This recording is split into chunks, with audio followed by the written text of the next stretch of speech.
రెడ్డి గారు ఏమన్నారండి? రాజకీయ సన్యాసం తీసుకుంటున్నా అని చెప్పారు. ఇంక మళ్ళీ దాని పార్టీలో చేరేది అంటే టీడీపీలో చేరేది ఏమన్నా?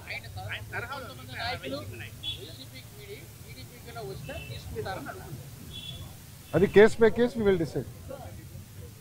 ఎందుకంటే మా కార్యకర్తలను ఇబ్బంది పెట్టిన నేను ఎందుకు తీసుకుంటా? మా కార్యకర్తల పైన కేసులు పెట్టిన వాళ్ళు ఎందుకు తీసుకుంటా? అరే నా పైన కూడా కేసులు ఉన్నాయి స్వామి. ఎస్సీ ఎస్టీ కేసు ఉంది నా పైన, అటెంప్ట్ మర్డర్ కేసు ఉంది. అవన్నీ ఇప్పుడు జరుగుతున్నాయి కదా సార్.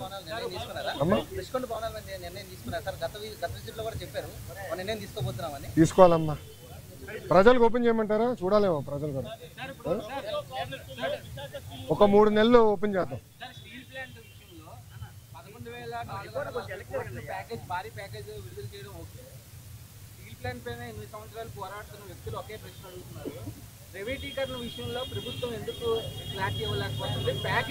స్వామి ఒక్క నిమిషం. ఇంకా ఎన్నిసార్లు చెప్పాలి స్వామి? ఐఎమ్ సారీ, ఒక్క నిమిషం. చంద్రబాబు నాయుడు గారు చెప్పారు, కుమారస్వామి గారు చెప్పారు, నేను చెప్పా. ఇంకెంతమంది చెప్పాలి స్వామి? ఇంకెంత హామీ ఇవ్వాలి? అరే ప్రైవేటీకరణ జరగదని చెప్తే మళ్ళీ ఇంకా డౌట్ ఏంటి స్వామి? ఒక్క నిమిషం. మీరు ఏ మీడియా స్వామి? ఒక్క నిమిషం, మీరు కొంచెం చదవాలి స్వామి. ప్రైవేటీకరణ జరగదని చెప్పిన తర్వాత ఇంకేం డౌట్ స్వామి? నేను స్ట్రైట్ క్వశ్చన్ మిమ్మల్ని అడుగుతున్నా. ప్రైవేటీకరణ జరగదని నేను హామీ ఇచ్చా, నిధులు తీసుకొచ్చాం, క్యాపిటేషన్ చేసాం. ఇంకేం హామీ ఇవ్వాలి నీకు? బాండ్ పేపర్ రాసేవాళ్ళ? ఒక నిమిషం, బాండ్ పేపర్ రాసేవాళ్ళ నీకు? అరే అందరు జగన్ లాగా ఉండరు, గుర్తుపెట్టుకో. ఏం స్వామి మీరు కూడా అటు మాడితే? అది కాదు, అడిగేదాన్ని కూడా ఒక అర్థం ఉండాలి సార్. ఒక్క నిమిషం. మీడియా మిత్రులు కూడా మీరు ఆలోచించండి. ఈ ప్రశ్నకి ఏమైనా అర్థం ఉందా? ఇప్పుడు నేను ప్రైవేటీకరణ జరగనీయనని నేను హామీ ఇచ్చా. 7 నెలల్లో ఎంపీ గారు పోరాటం వల్ల, ఎమ్మెల్యేల పోరాటం వల్ల 1600 కోట్ల రూపాయలు తీసుకొచ్చాం. భారతదేశం వ్యాప్తంగా అన్ని ఉక్కు ఫ్యాక్టరీలు ప్రైవేటీకరణ జరిగే సమయంలో విశాఖ ఉక్కుకే, కేవలం విశాఖ ఉక్కుకే 11,000 కోట్ల రూపాయలు ఎక్విటీ రూపంలో, నాట్ డెట్, ఎక్విటీ రూపంలో కేంద్ర ప్రభుత్వం తీసుకొస్తుంది. రాష్ట్ర ప్రభుత్వం కూడా సుమారుగా 2,000 పైచిలుక కోట్ల రూపాయలు ఎక్విటీ రూపంలో తీసుకొస్తుంది. మళ్ళీ ప్రైవేటీకరణ అడుగుతాడు. నాకే అర్థం అవుతుంది. నీకు ఎట్ట సమాధానం చెప్పాలి రప్ప? మీరే చెప్పండి, నాకు అర్థం. ఒక నిమిషం, నేను చాలా స్పష్టంగా దీని గురించి చెప్పదలుచుకున్నా. పిల్లలకి ఎలాంటి ఇబ్బంది లేదు ఈరోజు. ఎందుకంటే డైరెక్ట్ యజమాని అకౌంట్లో మేము వేస్తామని హామీ ఇచ్చాం. రైట్, ఆల్రెడీ ఫైనాన్స్ కూడా కేటాయించాం. ఓన్లీ ఇష్యూ ఏంటంటే కేంద్రం నుంచి దళితులకి కేంద్రం నుంచి డబ్బులు వస్తామా, అది లింకింగ్ ప్రాసెస్లో అయిపోతుంది, త్వరలో రిలీజ్ అవుతుంది. సో డైరెక్ట్ అకౌంట్లో వేస్తాం. ఎవరు పిల్లల అకౌంట్, తల్లిదండ్రులకి ఎలాంటి ఇబ్బంది లేదు, వాళ్ళని పిల్లలు చదివించుకోవచ్చు, యజమాని అకౌంట్లో వేస్తాం.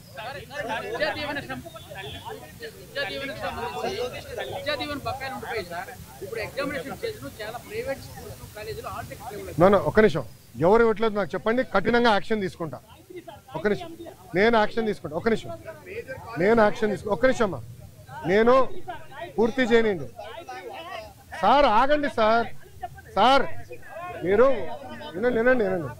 మేము కలెక్టర్ గారికి క్లియర్గా చెప్పాము, ఆల్ మేనేజ్మెంట్స్తో మాట్లాడమని చెప్పాము. ఎవరినట చేస్తే కఠినంగా మేము యాక్షన్ తీసుకుంటాం, దాంట్లో ఎలాంటి సందేహం లేదు. పిల్లలు ఆగే ఎగ్జామ్ రాసుకోవచ్చు, డైరెక్ట్గా కాలేజ్ అకౌంట్లో డబ్బులు వేసే బాధ్యత మాది. ఓకేనా? ఇప్పుడు ఒక నిమిషం, గత ప్రభుత్వం, ఒక నిమిషం చప్పట్లు కొట్టే మనలో, గత ప్రభుత్వం సుమారుగా 3,000 కోట్ల రూపాయలు బకాయిలు పెట్టిపోయింది.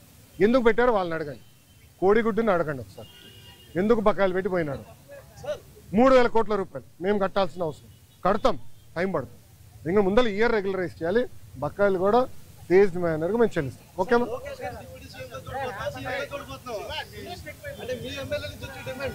తెలుగుదేశం పార్టీ కార్యకర్తగా చూస్తున్నాను అంతే, నాకు అవసరం లేదు అన్నా. ఒక్క నిమిషం, చంద్రబాబు నాయుడు గారు నాకు ఏ బాధ్యత ఇచ్చినా ఆహర్నిశలు నేను కష్టపడతా, పని చేస్తా, పార్టీని బలోపేతం చేస్తా. అంతేగాని పార్టీకి చెడ్డ పేరు మటుకు నేను తీసుకురాను. మీరు చూశారు, పాదయాత్రకి వెళ్ళా, నా వల్ల పార్టీకి ఏనాడు ఒక ఇబ్బంది కలగదు. నేను ఒక క్రమశిక్షణతో పార్టీ నాకు ఇచ్చిన ప్రతి బాధ్యత నేను నెరవేరుస్తాను, కట్టుబడి ఉన్నా. కొత్త కమిటీల్లో నేను కూడా ఒక చర్చ చేస్తున్నా, రేపు పాలిట్ బ్యూరోలో డిస్కస్ చేస్తున్నా.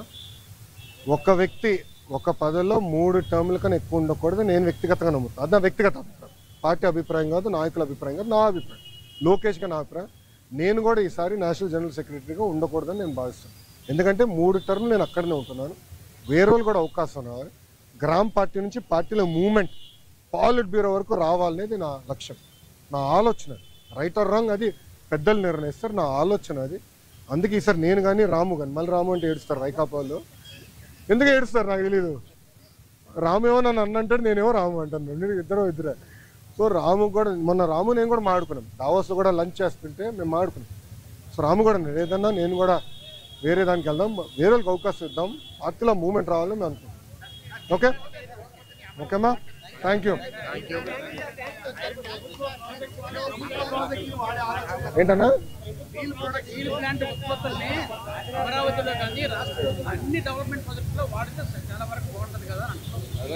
కరెక్ట్ అన్నా, కానీ దానికి ఏమవుతుందంటే అది లీగలీ బైండింగ్ ఆపవచ్చు, అది ప్రాబ్లం.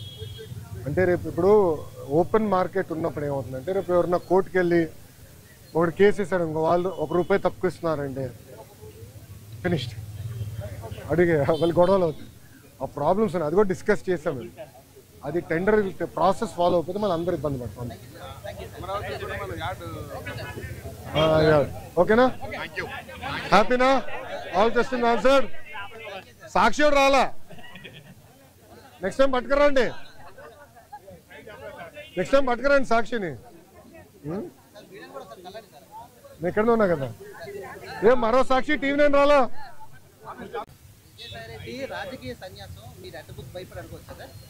అది ఆయన నడితే బాగుంటుంది కదా సార్, నాకేం తెలుసు. నేను చట్టాన్ని ఉల్లంఘించే వాళ్ళని ఇబ్బంది పెడతాను. నేను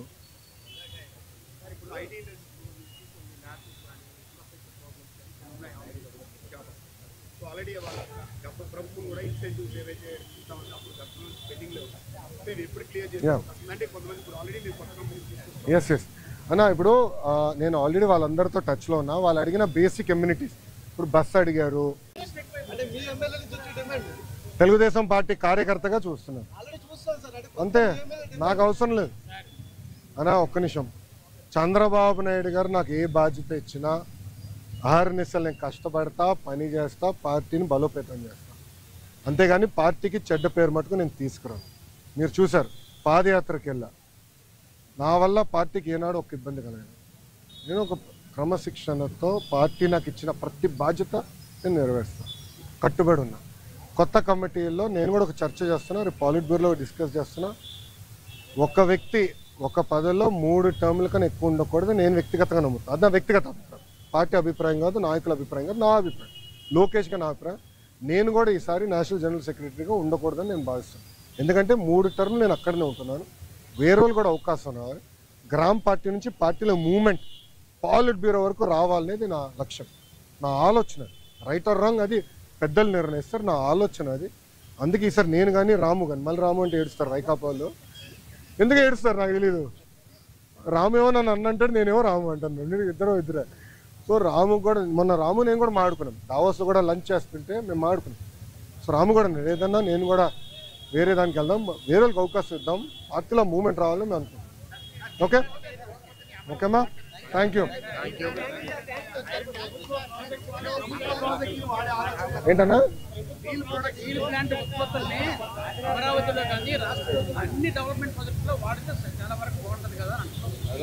కరెక్ట్ అన్నా, కానీ దానికి ఏమవుతుందంటే అది లీగలీ బైండింగ్ ఆపవచ్చు, అది ప్రాబ్లం. అంటే రేపు ఇప్పుడు ఓపెన్ మార్కెట్ ఉన్నప్పుడు ఏమవుతుందంటే రేపు ఎవరన్నా కోర్టుకు వెళ్ళి ఒకటి కేసు ఇస్తారు, ఇంకో వాళ్ళు ₹1 తక్కువ ఇస్తున్నారండి, ఫినిష్డ్.